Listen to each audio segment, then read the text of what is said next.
আসসালামু আলাইকুম, সবাই কেমন আছেন? আজকে আমি আপনাদের জন্য খুবই সিম্পল কিন্তু খুবই টেস্টি একটি সবজি খিচুড়ি নিয়ে হাজির হয়ে গেলাম। আজকের ভিডিওটা কিছুটা মেসি হবে, কারণ আজকের ভিডিওটি আমি তৈরি করতে পারিনি। যে ক্যামেরাম্যান ছিল উনি ঠিকমতো ক্যামেরাটা না ধরতে পারার কারণে মেসি হবে। প্লিজ আপনারা কিছু মনে করবেন না। তো প্রথমেই আমি 4 থেকে 5টা আলু কেটে নিয়েছি, আর এই আলুটা আমি একটু ভেজে নিব। আমি মিডিয়াম সাইজের 4টা আলু নিয়ে নিয়েছি, আর আলুগুলো কেটে নিব। কেটে ধুয়ে আমি তেলের মধ্যে ভেজে নিব। আমি এখানে 2 টেবিল চামচ পরিমাণ তেল দিয়েছি। আলুগুলো কিভাবে কেটে নিয়েছি আপনারা দেখেই বুঝতে পারবেন। এই মাপেরই করার চেষ্টা করবেন, না হলে আলুগুলো একদম ভেঙে যেতে পারে। আর অবশ্যই আলুটা ভেজে নিতে হবে, না হলে আলুটা একদম গলে যাবে। এখানে আমি দিয়ে দিচ্ছি 1 টেবিল চামচ পরিমাণ লবণ, দিয়ে দিচ্ছি খুব সামান্য পরিমাণ আদা রসুন বাটা আর কিছুটা হলুদ বাটা। এভাবে আমি আলুটা প্রায় 15 মিনিট ভেজে নিব। আমাদের আলু ভাজাটা প্রায় হয়ে গেছে, দেখতেই পাচ্ছেন আলু ভাজাটা কেমন হবে। তো এখানে আমি 2 রকমের ডাল, মুগ ডাল আর মসুর ডাল 1 কাপ পরিমাণ ভেজে নিয়েছি, টেলে নেওয়া আর কি। তো একটা প্যানে আমি দিয়ে দিচ্ছি আধা কাপ পরিমাণ সয়াবিন তেল, আর এতে দিয়ে দিচ্ছি আমি 1 কাপ পরিমাণ পেঁয়াজ কুচি। পেঁয়াজ কুচি দিয়ে আমি পেঁয়াজটা হালকা একটু ভেজে নেব। খুব বেশি ভাজার দরকার নেই, জাস্ট একটু সফট হয়ে যাবে। এই সময় পর্যন্ত অপেক্ষা করে আমি দিয়ে দিব এখানে 1 কেজি পরিমাণ চাল। চালটা অবশ্যই ধুয়ে ঝরিয়ে রাখবেন। দেখতেই পাচ্ছেন আমি 1 কেজি পরিমাণ চাল দিয়ে নিয়েছি, আর আমাদের ওই তেলে রাখা ডালটা দিয়ে দিব, এখানে একসাথেই দিয়ে দিব। তাহলে খুব সুন্দরভাবে ভাজা হয়ে যাবে। দেখুন ডালটাও আমি দিয়ে নিচ্ছি। এখন নেড়ে চেড়ে চাল আর ডালটা খুব ভালো মতো ভেজে নিতে হবে।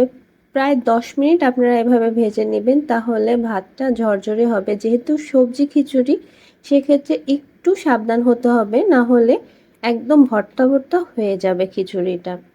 তো কিছুক্ষণ ভেজে নেওয়ার পরে এর মধ্যে আমি দিয়ে দিচ্ছি ফুলকপি। একটি মিডিয়াম সাইজের ফুলকপির অর্ধেকটা আমি এরকম ছোট ছোট টুকরো করে নিয়েছি, সেটা এর সাথে দিয়ে দিলাম। দিয়ে আমি আবারও একটু নেড়েচেড়ে নিব, আর সাথে দিয়ে দিচ্ছি আমাদের ভেজে রাখা যে আলুগুলো ছিল, সেই আলুটাও আমি একসাথে দিয়ে নিব, যেহেতু আমি খুব সহজে খিচুড়িটা রান্না করব। এখানে আমি দিয়ে দিচ্ছি 1.5 চা চামচ পরিমাণ লবণ, তবে লবণটা আপনারা আপনাদের প্রয়োজন মতো দিবেন। দিয়ে দিচ্ছি 1 চা চামচ পরিমাণ রসুন বাটা, খুব সামান্য পরিমাণ আদা বাটা। এখন আমি দিয়ে দিব মরিচের গুঁড়া 1 চা চামচ পরিমাণ। মরিচের গুঁড়াটাও আপনারা আপনাদের স্বাদের অনুযায়ী কম বেশি করে দিয়ে নেবেন। দিয়ে দিচ্ছি হলুদের গুঁড়া আধা চা চামচ পরিমাণ। আমি হলুদের পরিমাণটা বেশি দিব না, এতে খিচুড়িটা সৌন্দর্য নষ্ট হয়ে যাবে।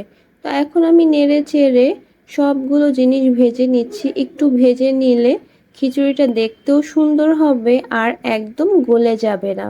তো আবারও আমি ভালোভাবে একটু ভেজে নিব।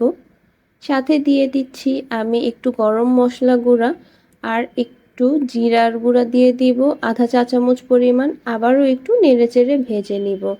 যখন ভেজে নেওয়া হবে আপনারা যে পরিমাণ চাল দিবেন তার থেকে ডাবল পরিমাণে পানি দিবেন, বা তার থেকে কিছুটা কম দিবেন। এখানে আমি 1.5 লিটারের মতো পানি দিয়েছি, যেহেতু সবজিতে কিছুটা পানি থাকে সেহেতু আমি পানিটা একটু কমই দিয়েছি, লাগলে পরে দিব। এখন আমি ঢাকনা দিয়ে ঢেকে রান্না করে নিব 10 মিনিট। 10 মিনিটের মধ্যে আমাদের চাল আর সবজিটা অনেকটা সফট হয়ে যাবে, দেখতেই পারছেন। এখনও যেহেতু পানি আছে, এটা আরও কিছুক্ষণ রান্না করতে হবে। আরও 10 থেকে 15 মিনিট পরে দেখুন আমাদের খিচুড়িটা একদম রেডি হয়ে গেছে। এখন এভাবে ভাঁজ করে দিতে হবে, যেহেতু এখানে অনেকগুলো খিচুড়ি। এভাবে ভাঁজ করে দিলে হবে কি, খিচুড়িটা অনেকক্ষণ গরম থাকবে। তো আমাদের খিচুড়িটা রেডি হয়ে গেছে। আজকের ভিডিওটা খুবই সিম্পল একটি ভিডিও ছিল। আপনাদের কাছে আমার ভিডিওগুলো কেমন লাগে? যদি ভালো লাগে অবশ্যই আমার চ্যানেলটা সাবস্ক্রাইব করবেন, লাইক কমেন্ট শেয়ার দিয়ে আমার চ্যানেলের পাশেই থাকবেন। আর আপনারা কী রকম ভিডিও দেখতে চান সেগুলো আমাকে কমেন্ট সেকশনে জানাতে পারেন। আর আমার যদি ভিডিও মেকিংয়ে বা কোনো সমস্যা থাকে আপনারা বলতে পারেন। যেগুলো ভালো দিক অবশ্যই আমি আপনাদেরটা ফলো করার চেষ্টা করব। আর আমাকে আপনারা সাপোর্ট করবেন। আপনাদের একটি সাপোর্ট আমাকে অনেক দূরে এগিয়ে নিতে পারে। তো সবাইকে অনেক ধন্যবাদ জানিয়ে আজকের ভিডিওটি এখানেই শেষ করছি। আল্লাহ হাফেজ সবাইকে।